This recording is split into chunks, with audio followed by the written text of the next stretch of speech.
So this exhibit is an evolutionary history of uniforms of the American Army and Air Force, starting with dress blues that can trace their origins back to Washington's Continentals, through service uniforms that came into existence in World War I through the 50s, into existence still today, obviously. Combat uniforms, which changed immensely from the First World War to the Second through the Persian Gulf.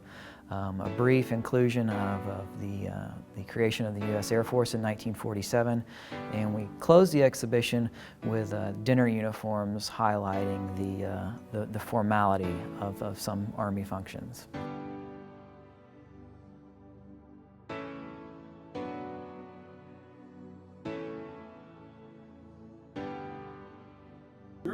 So General Ottawa T. Autry, he was born in Anadarko.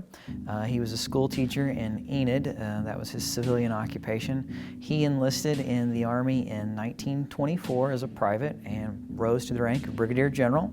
He served in 8 campaigns in World War II, and he also served in Korea. And his career culminated when he became Division Artillery Commander for the 45th Infantry Division, so the famous Thunderbirds.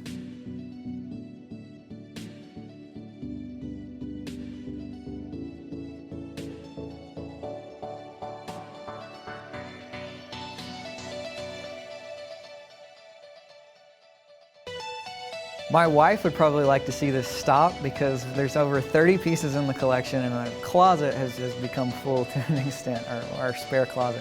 When I started collecting, it was a matter of, you want to acquire as many things as possible, but today I really focus on pieces that are examples of something I don't already have, and I'm starting to focus more on Oklahomans. So there are 3 Oklahomans in this exhibition, General Autry, General West, and General Thompson.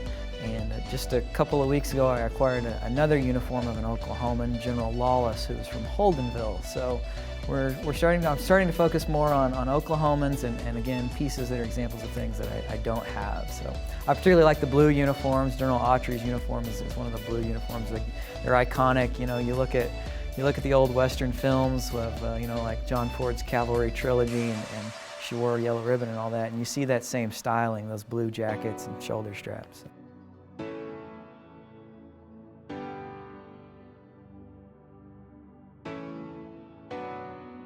So when I bought Autry's uniform, that was actually something that I was thinking about. There's several places that would be great for that. He was inducted in the Oklahoma Military Hall of Fame in 2006.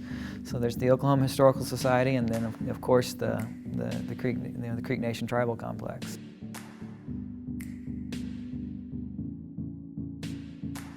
Well, it's fantastic. We can't thank Mr. Akers enough for loaning this exhibit. It's been a wonderful experience. He contacted us about his collection, and we were thrilled to allow it to be on exhibit here, and it'll be on exhibit through May.